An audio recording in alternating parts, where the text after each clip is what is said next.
Buenos días, mi nombre es María Nieves Leal Silva, trabajo para el Departamento de Filología Francesa e Inglesa en la Universidad de Cádiz. Hoy voy a presentarles los resultados de mi investigación titulada Nuevas perspectivas en la enseñanza de IFE. Esta es una continuación del estudio de percepciones mediante análisis cualitativo visual en los grados de Derecho y ADE. Tras haber analizado en una fase previa los aspectos puramente cuantitativos y de rendimiento, en esta ocasión nos adentramos en una dimensión a menudo relegada en un segundo plano, pero que resulta crucial para el éxito del aprendizaje: el factor humano, afectivo y emocional del alumnado ante el inglés profesional. La enseñanza de inglés para fines específicos en el entorno universitario suele evaluarse bajo la lente de los aprobados, suspensos o niveles estandarizados del marco europeo. Sin embargo, este enfoque deja de lado el cómo vive, procesa y se siente el estudiante este aprendizaje. Este estudio nace precisamente del deseo de explorar esa carga emocional. Para comprenderla en su complejidad, decidimos comparar dos realidades disciplinarias muy diferentes: la rigidez estructural y terminología del grado en Derecho frente al pragmatismo dinámico y comercial del grado de Administración y Dirección de Empresas, conocido como ADE. Para contextualizar los hallazgos cualitativos, es esencial recordar el perfil de nuestra muestra, compuesta por 46 estudiantes distribuidos equitativamente entre ambos grados. Como se puede observar en la tabla, existe una diferencia que no es trivial. El alumnado de Derecho cursa la asignatura en su cuarto año con una edad predominante de entre 21 y 23 años.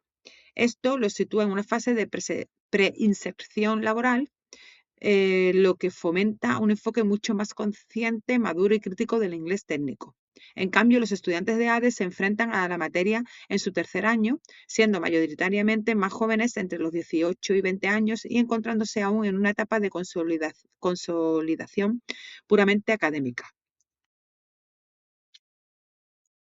Bajo las directrices del Espacio Europeo de Educación Superior, el inglés ha dejado de ser un adorno cultural para convertirse en una competencia técnica obligatoria. Al analizar las certificaciones oficiales, descubrimos un panorama asimétrico. En ADE, el alumnado muestra una distribución más equilibrada y avanzada, con un 13% que ya cuenta con un nivel C1. Acceden a la universidad habiendo priorizado su acreditación de forma más temprana.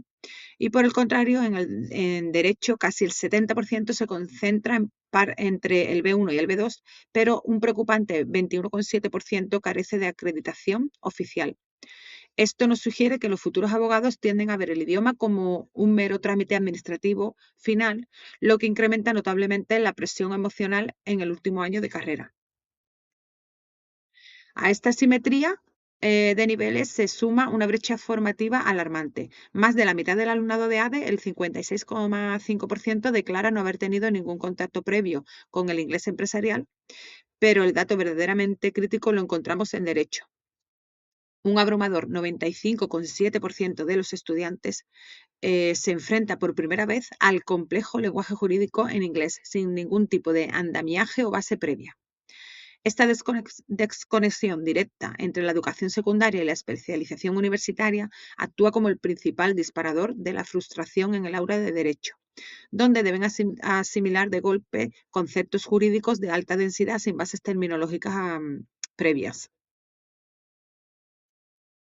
A pesar de estas dificultades iniciales, la motivación del alumnado se mantiene extraordinariamente alta debido al valor instrumental que le otorgan a la asignatura. En los datos que recuperamos de las preguntas del cuestionario que se pasó en clase, las 5 y las 6 concretamente, observamos que en un rotundo 78,3% en Derecho y un 69,6% en ADE están totalmente de acuerdo en que estudian inglés por su impacto directo en su futuro profesional. Asimismo, identifican el idioma como la llave de acceso a la información especializada. Esta conciencia de utilidad futura es la que sostiene su resiliencia académica a pesar de la ansiedad que la materia les pueda provocar. Cuando analizamos cuantitativamente los desafíos percibidos, la producción oral destaca como el mayor obstáculo para ambos colectivos, afectando al 65,2% en Derecho y al 52,2% en ADE. Este es un lastre directo de metodologías pasivas heredadas de la enseñanza secundaria. Sin embargo, la diferencia más reveladora la encontramos en la destreza de comprensión escrita, mientras que en ADE solo preocupa al 21,7%, en Derecho se duplica hasta el 43,3%. Esto demuestra empíricamente que la opacidad y complejidad interpretativa del texto legal auténtico representa una barrera cualitativamente distinta y mucho más alta. Para entender el fondo de estos números debemos dar voz a los protagonistas del aula. Me gustaría compartir esta cita literal de un alumno de ADE que resume el núcleo de nuestro propósito docente. Aún es pronto, pero me ha aportado soltura con el inglés hablado, ayudándome a perder la vergüenza de equivocarme. Este testimonio abierto nos indica que cuando la metodología es la adecuada, la ganancia no es solo lingüística, sino profundamente emocional. Se gana seguridad y se reduce el miedo al error. Al profundizar en el análisis temático de las respuestas cualitativas abiertas, descubrimos que cada disciplina moldea un tipo de miedo específico en el estudiante debido a las expectativas de sus futuros entornos laborales. El estudiante de Derecho experimenta lo que hemos denominado una ansiedad jurídica, un miedo paralizante a cometer imprecisiones léxicas que puedan alterar el sentido de un contrato o una ley. Aquí prima la exactitud. Y por otro lado, el estudiante de ADE sufre de ansiedad operativa, su temor no es la falta de precisión, sino la falta de agilidad y fluidez oral en una negociación o una llamada telefónica. El futuro gestor teme bloquearse en un entorno empresarial dinámico. ¿Qué nos pide el alumnado para combatir esta ansiedad? Sus respuestas abiertas se agrupan en tres grandes demandas metodológicas. En primer lugar, un rechazo absoluto a la clase teórica tradicional y una petición unánime de dinamismo activo mediante simulaciones y juegos de rol. En segundo lugar, exigen el uso de materiales reales que conecten su práctica profesional y directa. Y en tercer lugar, reclaman espacios de seguridad lingüística, un clima de aula de absoluta confianza donde el error sea tratado como parte del aprendizaje y nunca como un motivo de penalización o de vergüenza. A partir de estas demandas, el papel de profesor de IFE debe transformarse en el del facilitador de andamiaje efectivo, adaptando la docencia a los miedos específicos de cada carrera.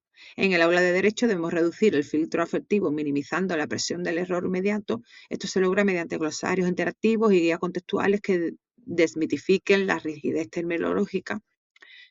Y en el aula de ADE, por su parte, el foco debe estar en potenciar el flujo comunicativo y la agilidad, premiando la resolución funcional del problema comercial por encima de la perfección gramatical formal de la frase.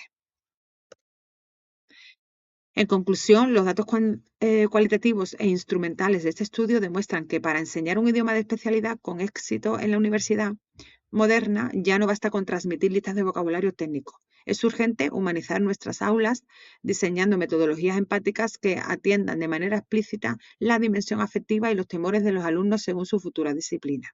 Solo así convertiremos el inglés técnico en una herramienta de empoderamiento profesional y no en una fuente de frustración. Agradezco enormemente su atención y quedo a la disposición para cualquier pregunta o duda que pueda surgir. Muchas gracias.